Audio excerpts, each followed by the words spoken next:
Nah, sekarang kita akan membahas tentang cara cara pencegahan kekerasan di keluarga dan di masyarakat. Oke, ibu-ibu semua pada bawa buku pintar? Bawa. Silahkan dibuka halaman 22. Buku pintar halaman 22 dibuka. Sudah, Bu? Ya. Oke, saya minta tolong Ibu Yuli, Bu, tolong bacakan ceritanya. Ibu-ibu yang lain dengar baik-baik apa yang ada dalam cerita tersebut. Oke, silahkan Bu Yuli. Cerita anak tidak mau sekolah. Kisah ini bercerita tentang seorang anak kelas 1 SD yang tidak mau berangkat sekolah. Dia bernama Nina, anak dari Ibu Eda. Suatu hari, Nina menangis terseduh-seduh di depan rumahnya karena tidak mau berangkat sekolah. Di saat Nina sedang menangis, seorang ibu bernama Ibu Ati bersama anaknya berjalan melewati dan menghampiri Nina. Sebagai tetangga, Ibu Ati berusaha menenangkan Nina dan mengajak Nina pergi sekolah bersamanya. Namun, di saat Ibu Ati sedang berusaha mendiamkan tangisan Nina, tiba-tiba Ibu Eda, ibu dari Nina, keluar dan rumahnya dengan wajah marah. Ibu Eda memang tampaknya tidak terima dengan sikap Ibu Ati. Dia marah-marah kepada Ibu Ati. Ibu Eda menganggap perbuatan Ibu Ati tersebut telah ikut campur dalam urusan keluarganya. Sebuah kata yang pedas muncul dari mulut Ibu Eda. Hei Ibu Ati, ngapain urusan anak orang, urus aja anak ibu sendiri. Ibu Eda pun segera menarik Nina masuk ke dalam rumahnya dengan terus memarahi anaknya tersebut. Dan Ibu Ati hanya termenung, dia hanya bisa mengurus dada, dalam hatinya bertanya, apa yang harus dilakukan melihat perbuatan Ibu Eda yang sering memarahi bahkan memukul anaknya itu. Itulah akhir cerita yang harus kita renungkan. Apa yang harus kita lakukan? Menyaksikan perbuatan seorang ibu yang sering melakukan kekerasan terhadap anaknya.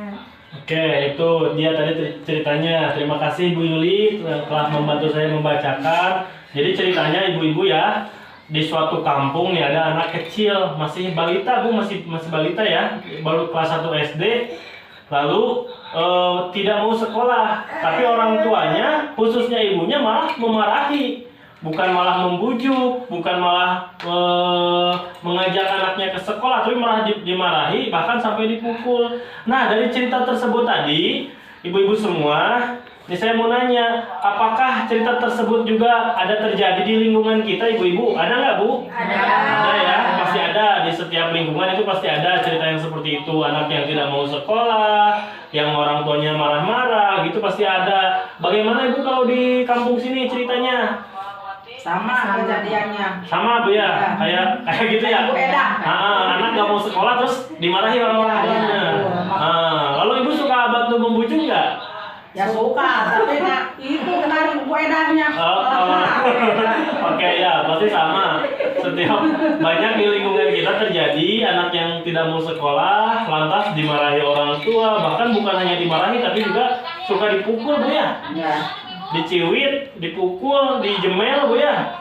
Nah, kalau ibu-ibu suka kayak gitu nggak ke anak? Nah, jika misalnya hal tersebut anak kita nggak mau sekolah nih ya, anak kita nggak mau sekolah, lantas apa yang akan ibu lakukan ketika anak ibu tidak mau sekolah atau cerita tadi terjadi dalam keluarga kita? Oke, silahkan diisi di kertas yang sudah saya sediakan. Silahkan Ibu diisi. Oke, saya kasih waktu 2 menit Bu ya untuk mengisi cerita tadi ketika terjadi dalam keluarga kita.